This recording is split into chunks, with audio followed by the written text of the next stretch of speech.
Ano po, sino pong handa na makinig ng salita ng Panginoon? And we will be looking at another story ano po in the Old Testament and something that is already familiar ano po sa atin. And we will look at the life of a common Bible character known as Jacob. Ano po, sabihin niyo nga po, Jacob. We will look at his life today. Ano po, at kung ready na po tayo, I would like you ano po to stand. Ano po, we will be talking about this sermon. Ano po, ang title po natin nito is What is Your Name? And we will be reading ano po from Genesis chapter 32. So hinihiling ko po na tayo ay tumayo po muli. Let's read the word of God together. Genesis chapter 32 verses 22 to 29. During the night, Jacob got up and took his 2 wives, his 2 servant wives, and his 11 sons, and crossed the Jabbok River with them. After taking them to the other side, he sent over all of his possessions.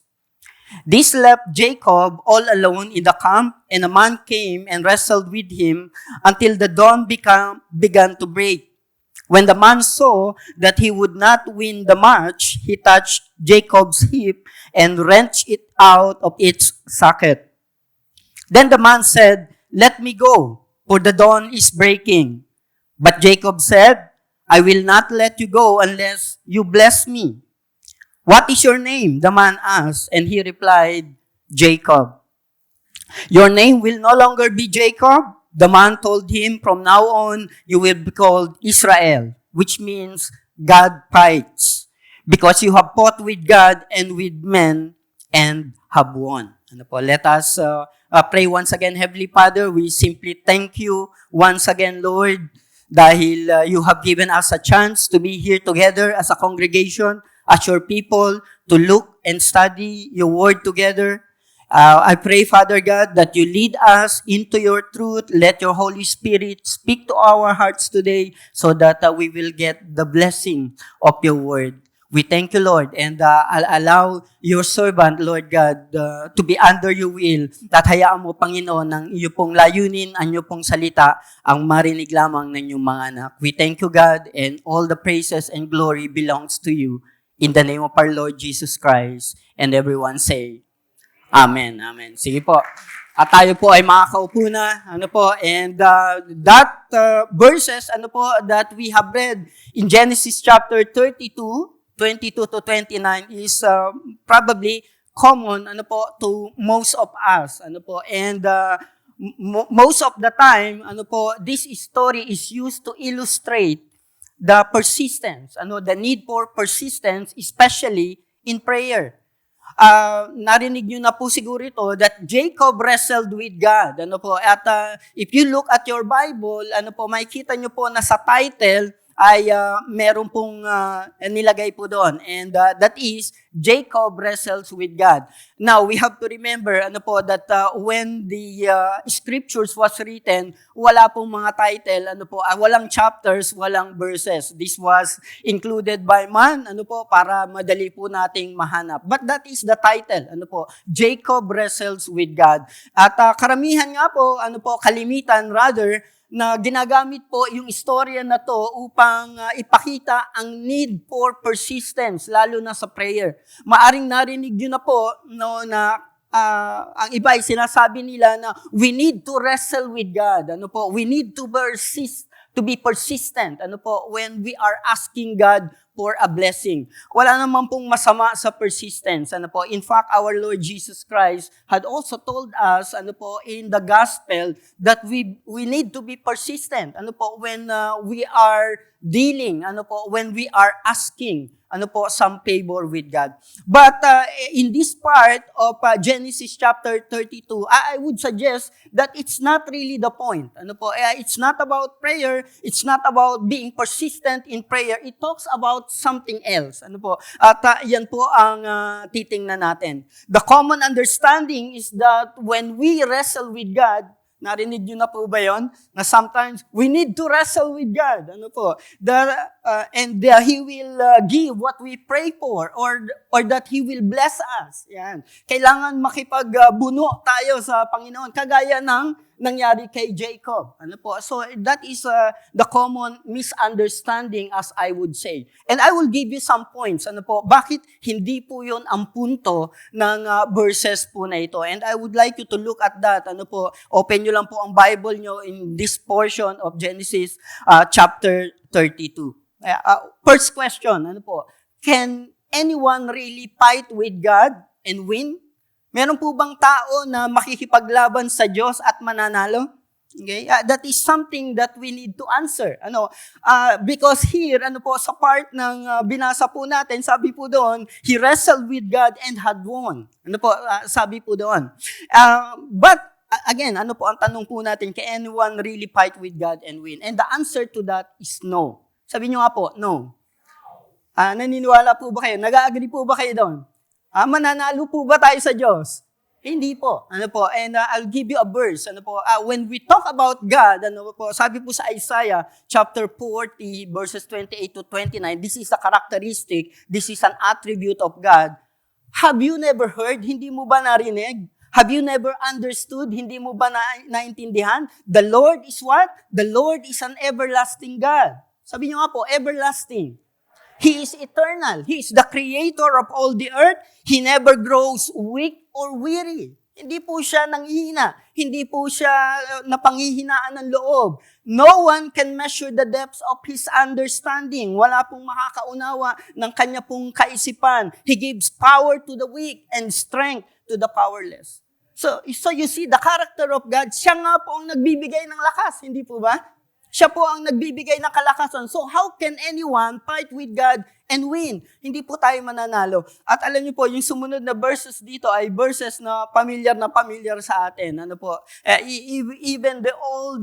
Even the young lions rather grow weak and weary. But those who wait on the Lord will soar on wings like eagle. They will walk and not go weary. They will run rather and not go weary. They will walk and not faint.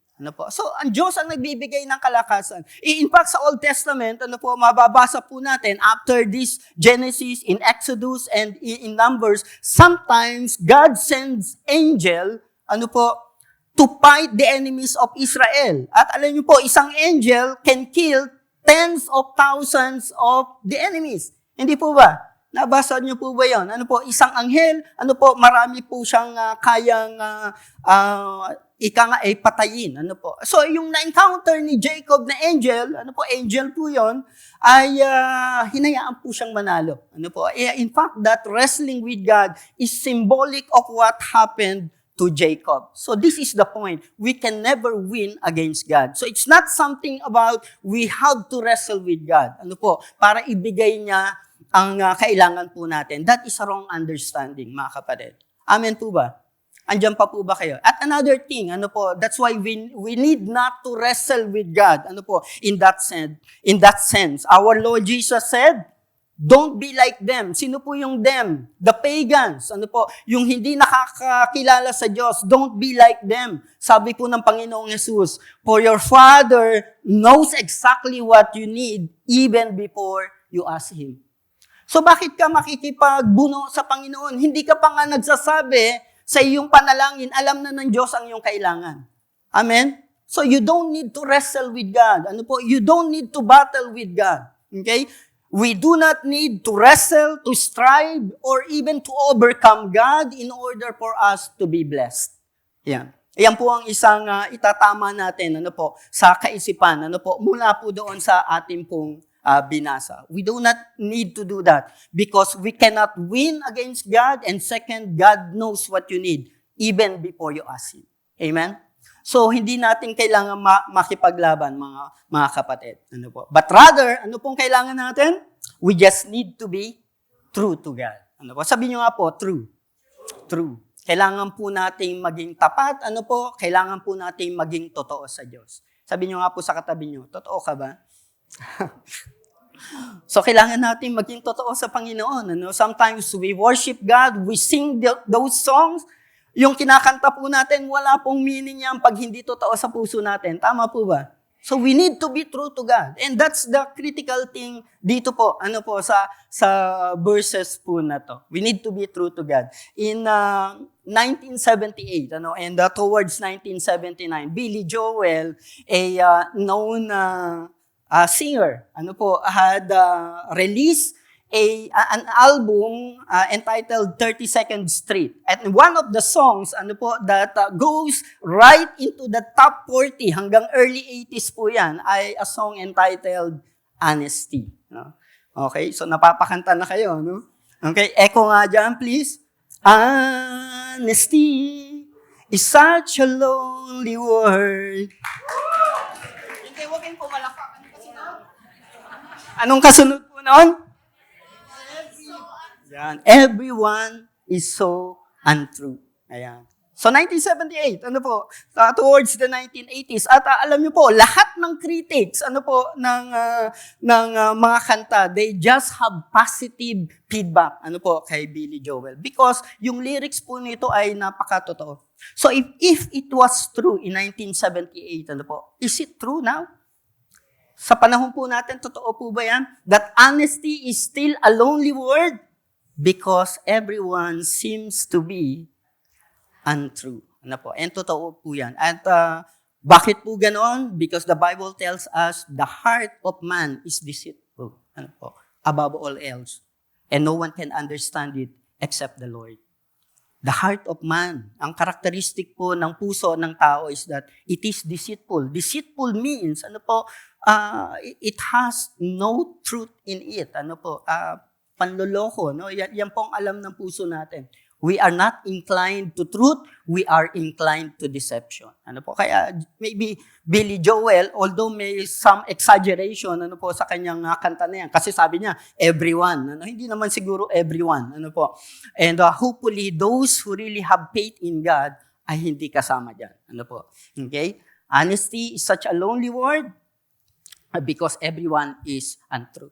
And the book of Proverbs is also a good source when it comes to truth and lies. Proverbs chapter 14:25, sabi po doon, a witness saves lives when he tells the truth. When he tells lies, ano pong mangyayari? He betrays people. Ito po ang problema. Kapag hindi po tayo totoo, even sa kapwa natin, it betrays relationship, it betrays trust. At napakahirap po nun. One of my friend, many years ago says, there are always three sides to a story. Your side of the story, the other person's side of the story, and the truth. And the truth. Yun po ang pangatlo. Kaya po mag-iingat tayo, especially if there are some people na nagkukwento sa iyo tungkol sa ibang tao. Because that is the only side of the story that you will know. You will not know if it is the truth. So pag ikaw naniwala sa kwento against someone na hindi mo na-validate, you are not for truth. Dahil you just believe a particular side of the story. Alam niyo po, pag tayo po ay nagkukwento, yung kwento po natin is designed, to enhance, yung ating pong side, yung ating pong pagkatao. Tingnan niyo po, pag may nagkukwento sa inyo, sino ang mabait? Yung nagkukwento, sino po ang inapi? Yung nagkukwento, sino po ang tama? Yung nagkukwento. Because that is his side of the story. It may not be the truth. And the problem with this is that it betrays people, mga kapatid. Okay? Pero kung ikaw ay biktima ng ganyan, don't lose heart. Sadyang ganon. Sabi nga ni Billy Joel, yan talaga yung senaryo sa mundo. Pero another Proverbs 12 verse 19, sabi po doon, huwag kang mag-alala dahil yung totoo, lalabas din yan. Truthful words stand the test of time. One thing about truth is that if you put the element of time, it will rise to be true. Hindi po mapapalitan yun. Pero yung lies, soon it will be exposed. Sabi po doon, soon. Sabi nyo nga po, soon. Madali lang po yan, ilang panahon lang lalabas din po yan. Ano po, that is a characteristic of the truth. You put an element of time, kung hindi mo po alam sino ang totoo, hayaan mo po na ilang panahon ang lumipas, malalaman mo kung ano po ang totoo. Ano po. So, truth is very important. Ano po? And this is an issue about Jacob, mga kapatid. Jacob has 2 encounters with God. And we read that ano po, in Genesis, yung sa verse or rather sa chapter 32 na binasa natin, ano po, in Genesis 28, ano po, tungkol sa kanya po yan, ano po, he encountered God. So si Jacob, sanay na po siyang ma-encounter ang mga anghel ng Panginoon. Hindi na po siya nagtataka. The first time he encountered angels of the Lord who really represent God, ano po, is in Genesis chapter 28 verse 11, and that is in the place called Bethel. Ano po, sabi niyo nga po, Bethel. And that means a house of God. Ano po? Bethel. And the second encounter here in chapter 32, ano po? In Peniel. Ano po? And that means a place of agreement. Kasi nakipag-agree po siya kay Laban na kanya pong father-in-law. So he has encounter with God. Sanay na po siya. Kaya dito po, magtataka tayo, doon po sa ating binasa, he encountered, sabi po sa ating Bible, if we look at that, it's a man. Jacob wrestles with man. But in actuality, ano po, it is an angel of God. In fact, when you read the chapter 32, no, verse 1, papunta po lang po siya sa Peniel, na-encounter niya yung mga anghel. Okay. So, sanay na po siyang makakita ng anghel. And in the Bible, ano po, yung mga anghel ay, they represent God. Kaya po makikita nyo doon, he wrestled with man, pero later on, sabi doon, he wrestled with God. Because the man, the angel, is a representation of God. And so he has 2 encounters. Sanay na po siya. At dito po, sa Genesis chapter 27, babalikan po natin, 18 to 24, ito po ang nangyari. Ano po? So Jacob took the food to his father. Ang father po ni Jacob ay si Isaac. Remember the 3 patriarchs? Ano po? The God of Abraham, Isaac, and Jacob. Ang Diyos po ay nangako kay Abraham na pagpapalain niya, ano po si Abraham sa pamamagitan ng kanyang mga anak. So it is the time of Jacob. But sa time po na ito, ibe-bless na po sila ni Isaac. So si Isaac, ang kanyang request, magluto si Esau ng kanyang soup, ano po, ng stew. At para i-bless niya later on. Nalaman po yan ni Rebecca, ang mother po ni Jacob, at they make a elaborate scheme. Ano po? Lolokohin po nila si Isaac. So what happened? Jacob took the food to his father. My father, he said, yes, my son, it is Isaac. Isaac answered, who are you? Dahil po malabo na ang mata ni Isaac, hindi niya na makilala, si Esau ba to o si Jacob? Si Esau po ang kapatid ni Jacob. Ano pong sabi ni Jacob? It's Esau, your firstborn son. Ano po? So, nagpaluto siya kay Esau at nalaman ni Rebecca, so inunahan po nila. No? So, si Jacob ang naghain. Pero tinanong po siya, ikaw ba si Esau o si Jacob? Ang sagot ni Jacob, ako si Esau. I've done as you told me. Bakit ang bilis naman? Here is the wild game, sabi diyan. Now sit up and eat it so you can give me your blessing. Isaac asked, how did you find it so quickly? Bakit ang bilis naman? Tingnan nyo, ginamit pa si Lord. The Lord your God put it in my pot. So ganun po kasinungaling. Ano po si Jacob? Hindi po ba? Jacob replied. And there's another question. Then Isaac said to Jacob, come closer so I can touch you and make sure that you really are Esau. Si Esau po ay mabalbon. Ano po? Mabalahibo po siya. Kaya hahawakan ni Isaac yung kamay. So Jacob went closer to his father and Isaac touched him.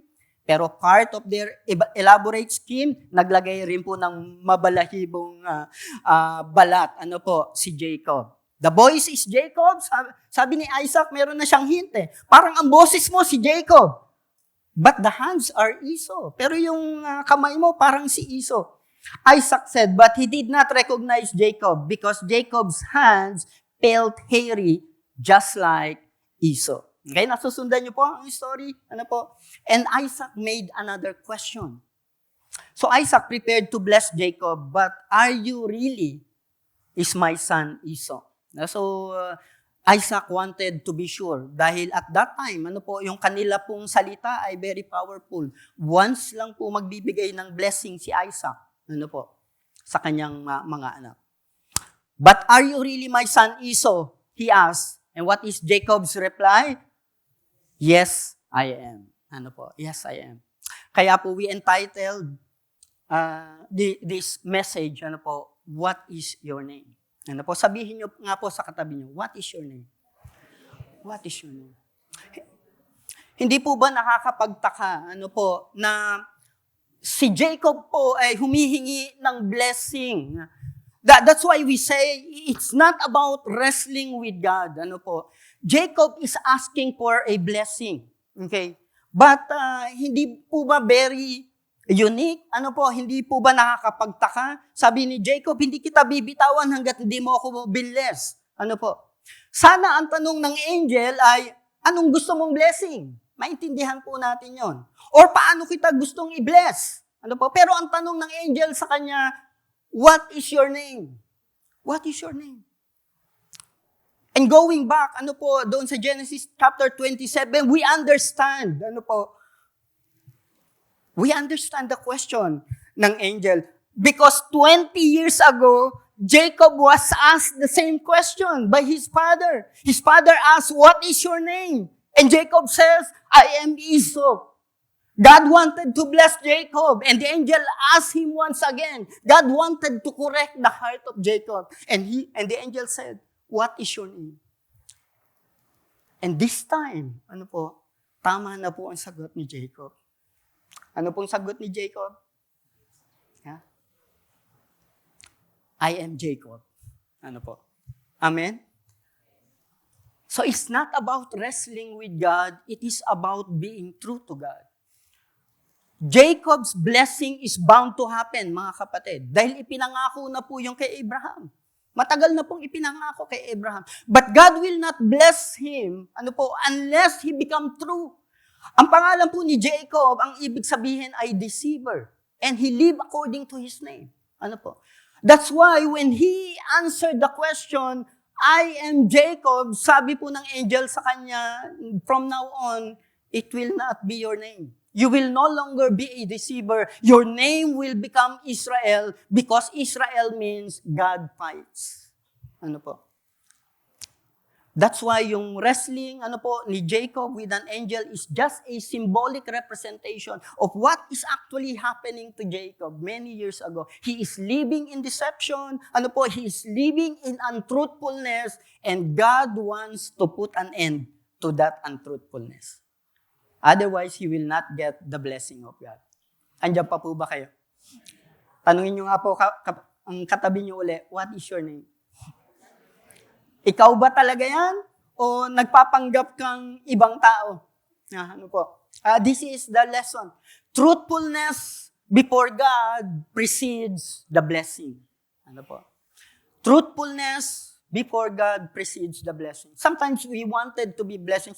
Sino po bang hindi aspire that we become blessed, our life will become blessed by God. But unless we become first true to God, and become true to others, God will not be able to bless us. Kagaya po ni Jacob. Genesis 32 verse 29, then he blessed Jacob there. Nung tama na ang sagot ni Jacob, God blessed there. God blessed. Then he blessed Jacob there. So God is the God of truth. Kaya gusto po niya ay katotohanan because God is a God of truth. In Deuteronomy chapter 32 verse 4, sabi doon, He is the rock, His work is perfect, for all His ways are justice. A God of truth, and without injustice, righteousness, and upright is He. That's why you see the biblical characters, sometimes we think, that God will be for the people who are sinless, people who are perfect, people who are faithful 100%. No. You look at the greatest man, the Lord has given favor. David, who was called a man after God's own heart. He is very far from sinless. He is very far from being faithful. But one thing about David is this, ano po, he is true to his God. When God confronted him, ay hindi po siya nangangatuwiran. Ano po, tinanggap po niya. Psalm 51, ano po, when he made that a sin against God, ano, through Bathsheba, sabi po niya sa Psalm 51, it's you only, Lord, that I have sinned and made this great iniquity against you. Inaamin po niya. Hindi po siya nagtuturo ng iba, Lord, kasi siya di ba? Or nagawa ko to dahil ganito. Hindi po, inaamin po niya. No? So truthfulness is very important because truthfulness is the character of God. He is a God of truth. Sabi niyo nga po, God of truth. He is the God of truth. Righteous and upright is He. Truthfulness is very important to God. Psalm 15 verse 1 and 2, Lord, who may abide in your tabernacle. Lord, who may abide in your temple. Sino, Lord, ang makakapasok sa templo mo? Ito po ang character ng tao na makakapasok sa presensya po ng Panginoon. Who may dwell in your holy hill. He who walks uprightly, tama po ang kanyang ginagawa, and works righteousness, para po sa katuwiran, and rather speaks the truth in his heart. Ano po?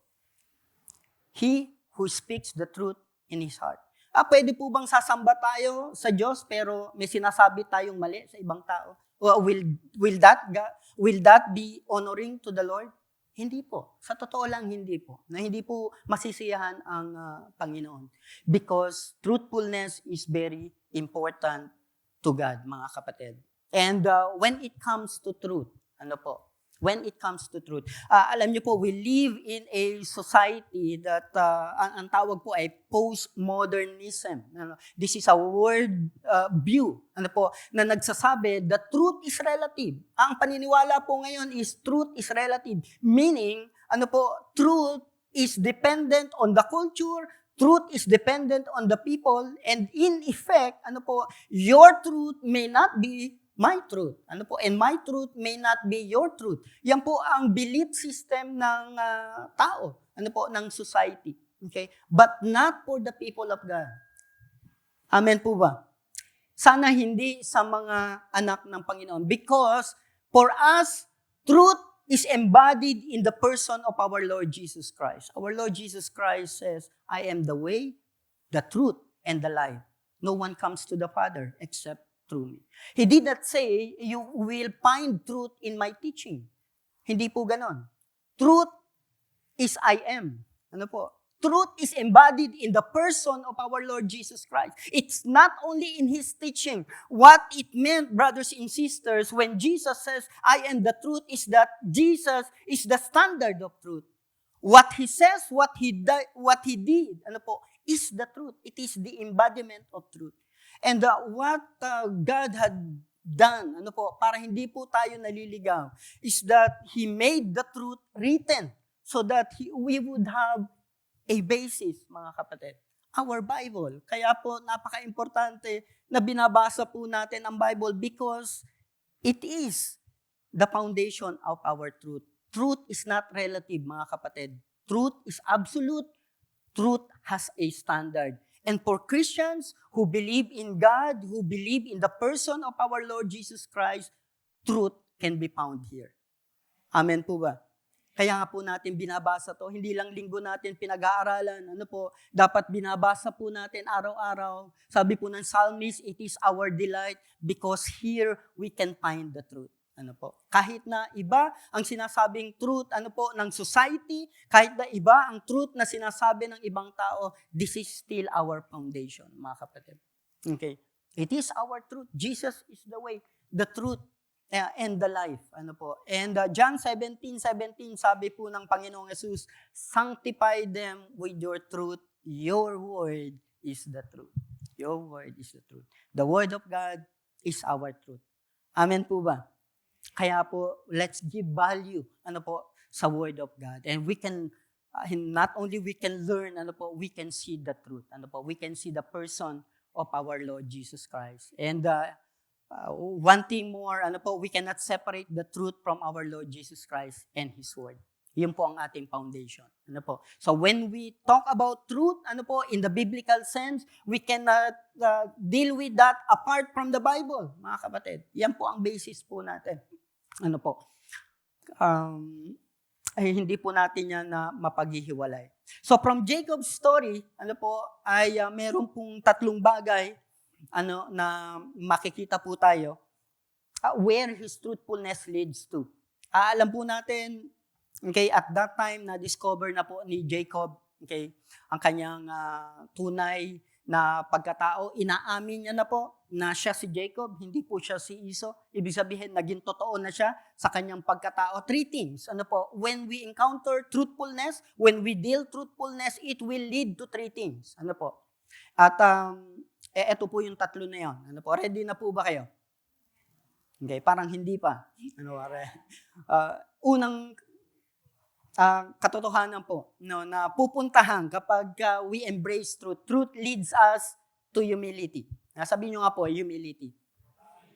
Genesis chapter 32, verse 9 to 11. This is the prayer of Jacob. Ano po? Bago niya ma-encounter yung angel. Ito po ang kanyang prayer. Then Jacob prayed, O God of my grandfather Abraham, and God of my father Isaac, O Lord, you told me, return to your own land and to your relatives, and you promised me, I will treat you kindly. So he's referring to the promise of God. I am not worthy of all the unfailing love and faithfulness that you have shown me. Kahit na si Jacob, he lived in deception, ano po, siya po ay iningatan pa rin ng Panginoon. Pinarami ng Panginoon yung kanyang mga alagang hayop. Ano po? You shown me your servant. Please rescue me from the hand of my brother Esau. I am afraid that he is coming to attack me along with my wives and children. You see the kind of truth ano po na nasa kanya pong prayer. Ngayon, hindi na po siya nag-iisip kung paano niya i-disip uli yung kanyang kapatid. Hindi po siya nagpaplano ano ang kanyang gagawin. Sa kanya pong panalangin, ano po, inaamin niya, ano siya? Ano po? Ano siya? He is not worthy of all the unfailing love. Hindi siya karapat-dapat. Ano po? Para sabihin mo yon, ibig sabihin you encountered truthfulness sa buhay mo. Ano po? So, truth and humility comes together. Deception and arrogance comes together, mga kapatid. Truth and humility comes together. On the other hand, ano po, arrogance and deception comes together. Kaya pansinin niyo po, yung mga tao na hindi nagsasabi ng totoo, yun pa yung galit. Ano po, yun pa yung nagmamataas dahil that is a natural condition when truth is absent. When truth is absent. Andiyan pa po ba kayo? So, truth leads to humility. Ang tunay na encounter ng katotohanan, it will lead you to humility.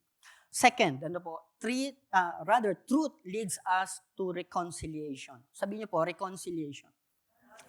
Genesis chapter 32, verse 21, sabi ni Jacob, ano po, I will try to appease him by sending gifts ahead of me. When I see him in person, perhaps he will be friendly to me.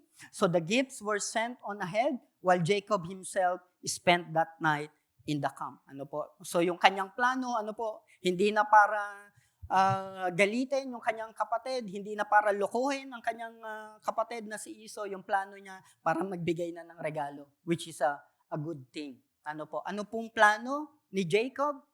Reconciliation to his brother. Ano po? Because he found out, ano po, na matagal niya nang niloko ang kanyang kapatid, kaya sila ay magkahiwalay. Ano po, siya ay papunta na doon sa pangakong lupa ng Panginoon. He wants to be reconciled with his brother. In fact, takot po siya dahil sa kanyang ginawa 20 years ago. Alam niya, he deceived his brother. Pero ang plano niya na ngayon, reconciliation. Ano po? That's what truth leads to. Kapag tayo po ay totoo sa ating sarili, tayo po ay totoo sa ating kapwa, there would be reconciliation. Ano po? Kaya mas madaling magpatawad po pag ikaw ay totoo sa heart mo. Ano po? Kasi pag hindi ka totoo, hindi ka makakapagpatawad ng tunay. Tama po ba? So, truth would lead to reconciliation. Kailangan po natin, we need to get at grip with our truthfulness. We have to be true. And truthfulness is in the heart, mga kapatid. It's not only in the mind. You cannot convince yourself to be true. Truthfulness is felt in the heart. You may believe you are saying the truth, pero kung hindi talaga yun ang totoo, merong guilt, meron pong conscience na hahabol sa'yo, kagaya po ni Jacob. So, truth leads to reconciliation. And the last thing, mga kapatid, truth leads to blessing. Sabihin nga po natin, blessing. Ayan po ang gusto natin. Truth leads to blessing. Genesis chapter 32, sabi po doon, your name will no longer be Jacob. The man told him, from now on you will be called Israel because you have fought with God and with men and have won. That's in New Living Translation. Please tell me your name. Actually, hindi nga naintindihan ni Jacob Tinanong niya rin yung angel. Tinanong siya ng angel, anong pangalan mo? Tinanong niya rin yung angel. But that is not the point. Ano pong sabi ng angel? Why do you want to know my name? It's irrelevant because ikaw ang dapat magpakilala dahil ikaw ang hindi totoo sa iyong tunay na pangalan. Amen? And ano pong nangyari? Then he blessed Jacob there. So truth precedes blessing, mga kapatid. Truth will lead to blessing. Kung sisikapin po natin na tayo ay maging totoo sa Diyos, maging totoo sa kapwa, kapatid, pagpapalain ka ng Panginoon. Amen. Pagpapalain ka ng Panginoon. God wanted truthfulness. Be true to God and to other people, and you will experience the fullness of God's blessing. Kagaya po ni Jacob. Amen. So let us worship God once again, and let's worship Him with truth in our hearts. And then we will pray. Hallelujah. May we invite everyone to stand and patuloy po nating purihin at sambahin ang ating Panginoon. And right now, can we just raise our hands today as we declare who our God is, as we declare that He is our Master, our ruler, the Lion of Judah. Hallelujah. You are the Master, the ruler, the sovereign King of kings. You are the Savior, the servant, the fount of endless grace. You are the Lion of Judah, the Lamb who made a way. Your name is Jesus. Your name is Jesus.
gentle in grace.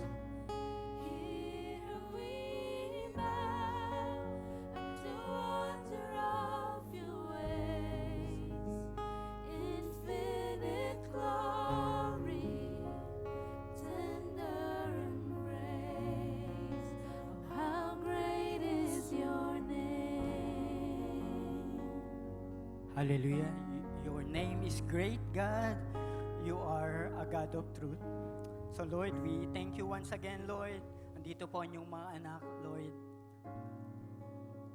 We listen to your word, Lord God, at hayaan mo po, Panginoon, na dalhin po namin ito sa paglabas sa lugar na ito, Panginoon. That we become people of truth, Lord. Dahil yan po ang gusto mo para sa amin. And that you promise us things, Lord. At ito po ang makakapagbigay ng tunay na papuri at kaluwalhatian sa inyo, Panginoon. Kapag kami ng mga anak nyo ay naging totoo, hindi lang sa iyo, Panginoon, kundi sa aming kapwa. So we thank you, God, and we thank you for your word. And I pronounce blessing now for all of your people who are here today. Lord, sa first service, pagpalain mo po ang bawat isa, Lord. Lalabas po kami na may pagpapala, Panginoon, may kalakasan na nagmumula sa inyo, patuloy na pag-asa na sa inyo nagmumula, Lord. Kaya po namin kaharapin, Panginoon, ang mga pagsubok ng aming buhay sapagkat kasama po namin kayo. And Lord, you will always lead us to your truth, Lord. We thank you, Father. Bless your people now in the mighty name of our Lord Jesus Christ, and everyone say, Amen. Amen.